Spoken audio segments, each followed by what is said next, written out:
Okay, so up to now we've been a little bit light on word problems for some of our linear relationships. That's just my strategy. I prefer to try and get people to focus on the skill sets before we introduce the word part, which is, in my experience, usually where people get lost or really confused. So hopefully our skills are in place, so now we can try and apply them to more rich in interesting questions or tasks. Okay, so let's get started. There's a couple different examples here. I'm going to try and show you how to set up different styles of questions and what are keywords to look for. Okay, so writing an equation to relate the unknowns and using that equation to solve for pairs of information. So this is just a way or just a strategy on how we can generate information if we're given a situation.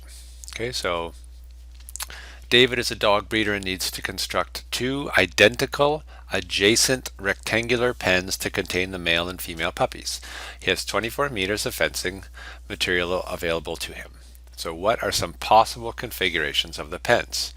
Okay, so if we look at this picture, we are provided with a nice little picture, which is helpful. I always find I want to add all of the extra dimensions. So there are two lengths in this problem. There are three widths. Okay, and the reason that becomes important, okay, so I might want to say L is length,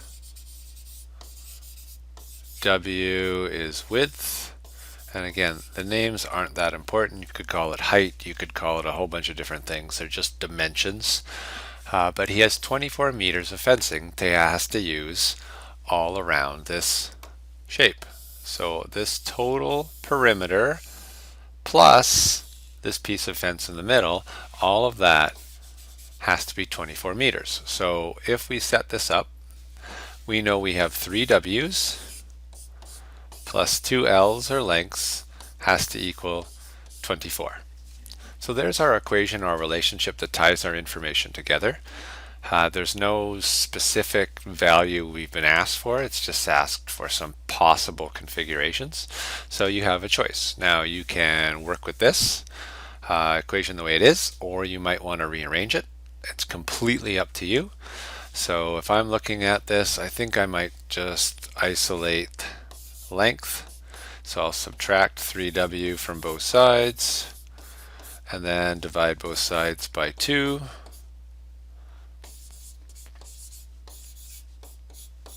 And I might change my equation to look something like that. And the only reason I might do that is because I find it a little bit easier to generate a table of values. So the W is acting like my X in this question. So this is like my X and this is my Y. And now I can choose some W values, okay, that will generate lengths for me. So I might do something really simple like a 0 to begin with. So if I put a W as 0, then I know this is 12. But that would be a silly option because the width being 0, there'd be no room for puppies. Okay, and you're not committed to having to do 1, 2, and 3. There's nothing that says you must do that. You can try different numbers. Okay, and I'm not going to go through a bunch, but you could come through, you could do a 2, you could do a 6, you could do an 8. All those numbers are up to you, and then you substitute them in, you solve for them, and you see what you get. So if I put, let's just do 2 over here. So if I put 2 into my expression, I would have negative 3 over 2, which is the same as negative 1.5, times 2 would be negative 3, plus 12, I would get a 9.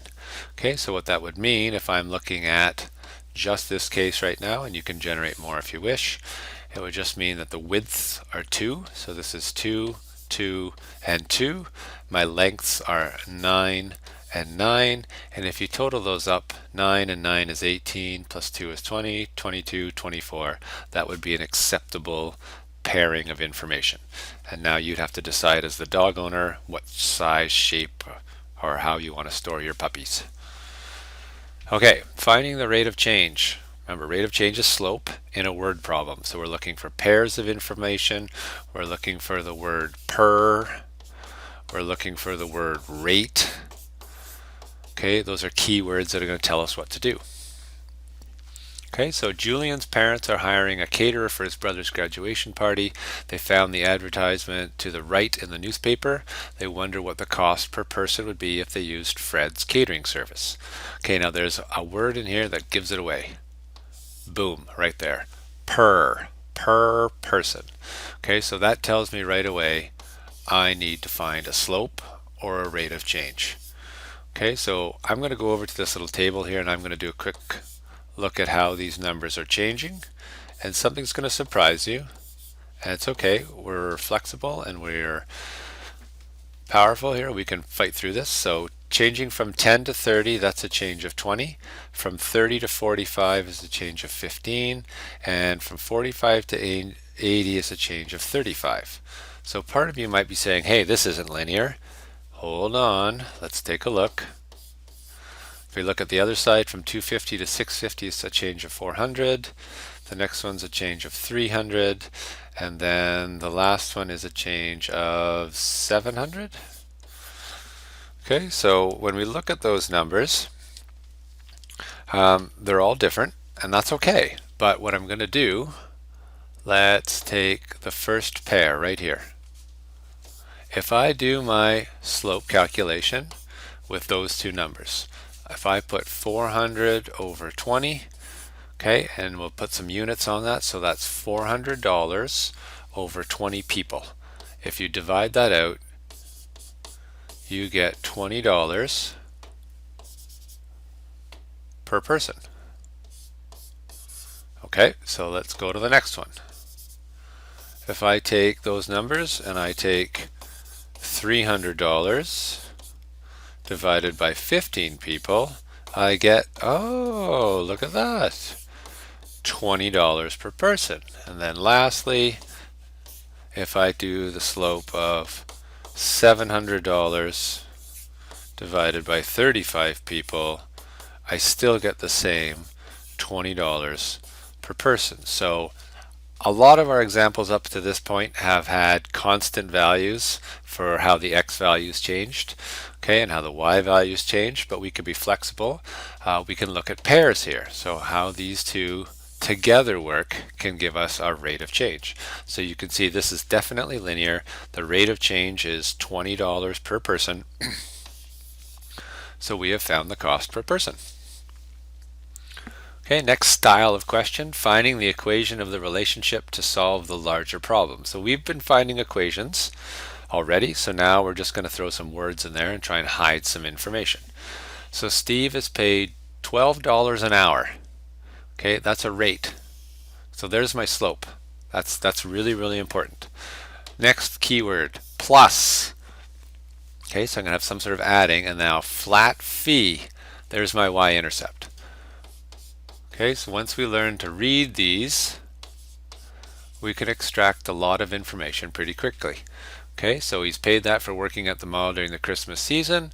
Write an equation that models Steve's earnings. Create a table of values if necessary. Now, if you need to, if you miss the words, that's okay. So you have to have an independent dependent variable. So the dependent variable is going to be dollars because it depends on how many hours he works. Okay, so if Steve works 0 hours but shows up to the mall, he gets paid $20. If he works 1 hour, he gets $20 plus an extra 12 for 32. If he works 2 hours, he's up to 44. Okay, and if we do a quick check on here, no surprise that these are changing by 12. Okay, these are dollars, this is hours, so my slope here is $12 for 1 hour, which again I was told at the beginning, but if you need to validate it with a table, that's totally okay. Okay, so now we want to come up with an equation. So I need the slope and any point. If I can make it my y-intercept, it's even faster. So I can say the dollars that Steve makes is $12 times the number of hours he works plus $20. And I have my y-intercept here, I have my slope here, and those are the two pieces in the equation. Now the good news is once you have your equation, you can use it to do all the work. So that's one of the reasons we like to find the equation, is because we can use it to calculate things. So how much does Steve make if he works 6.5 hours? Well, that's a unit of time, so that's going to go in for the hours. So if you substitute that in, 12 times 6.5 plus 20, okay, so 12 times 6.5 plus 20, I get $98.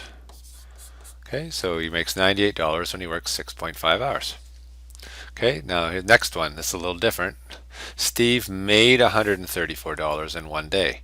Well, that's not a unit of time, so that can't go in for hours. That can only go in for dollars. So we take our expression, okay, and 134, okay, is the dollar amount, so it's going to go in right here. And now I'm going to solve for h. Can't seem to get my screen to move down, so let's see here. Where are we going, screen? I'll have to shrink you then. That's why. There's a hidden piece on there. Let's go back to 125 and we'll give ourselves some more room. Okay, so now if I want to solve this problem, I'm going to subtract 20 from both sides. So this becomes 114 equals 12 hours. We'll divide both sides by 12. And we should end up with 114 divided by 12 is 9.5 hours equals the number of hours worked. Okay? All right, let's move down to the next one. A computer technician collected some data from 2 of her service calls. She was paid $85 for 2 hours of work, okay, and $160 for 5 hours of work. Now, this is a strategy I like to use, and people who have employed it in the past have done really well. Organize your information, especially if you have pairs of information. Organize it in a table. Okay, so if I have $85 for 2, again, I have to think independent, dependent variables. So time is my independent because the cost depends on how much time she works. Okay, so I have time and dollars. So now 2 hours, she was paid $85.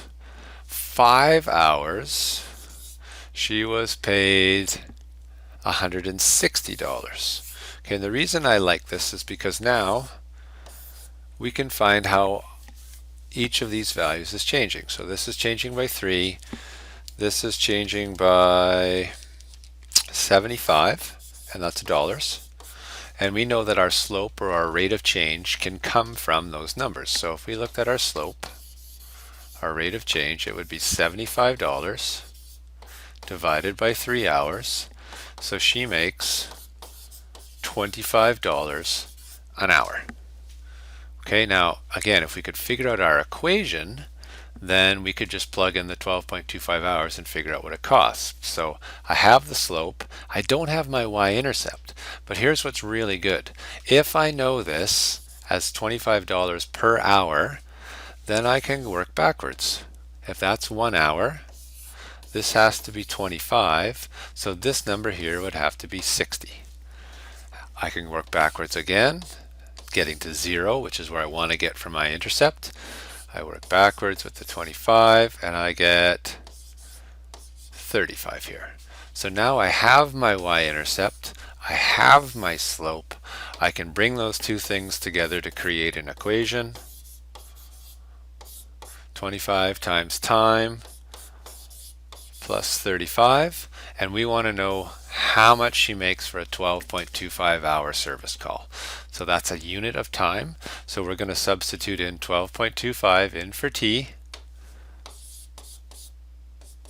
So 25 times 12.25 plus 35, and we let our calculator do all of the heavy lifting. So 25 times 12.25 plus 35, and I get $341.25. Okay, so that's using all of those skills we've been working on. We found rates of change, we found equations, we found y-intercepts, and then we're solving a richer problem. Okay, I think we got one, maybe two more. One more, last one. Ken's Canine Kennel provides suites that dogs in the same family can share. Ken charges a room fee for the family plus an additional amount for each dog. Okay, so there's a couple of keywords there. There's a room fee, and then right here, plus an additional fee for additional amount for each dog. Okay, so 1 day stay costs $71 for 2 dogs and $113 for 5 dogs. Julie wants to know what the daily cost to board her 3 dogs are. So again, I got to organize this into a table because it's just too much information to try and read and keep in your head. So the cost in this case is the dependent variable because it's going to depend on how many dogs. So this is the number of dogs. And again, I'm going to organize it. So I'm going to say 1 day stay costs. So 2 dogs is $71. 5 dogs is $113. And we're looking for what 3 dogs is going to be. Okay, so if I look here,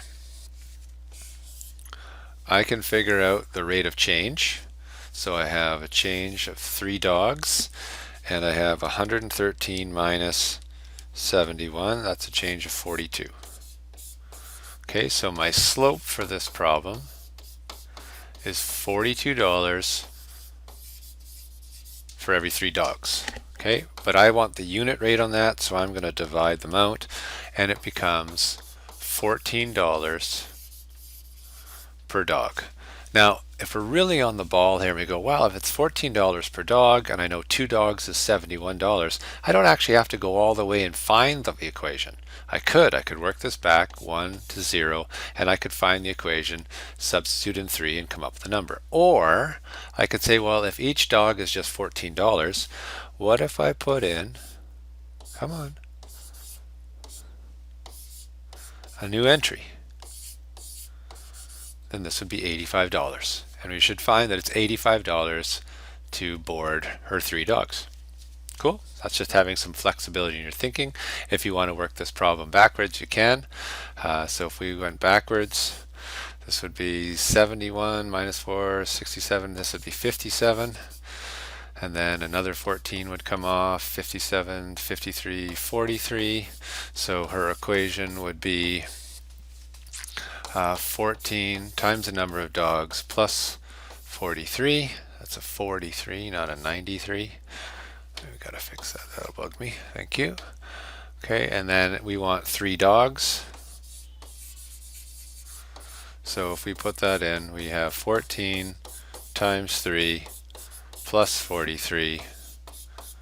And if you punch that in, 14 times 3 plus 43, lo and behold, you get the $85 we were expecting.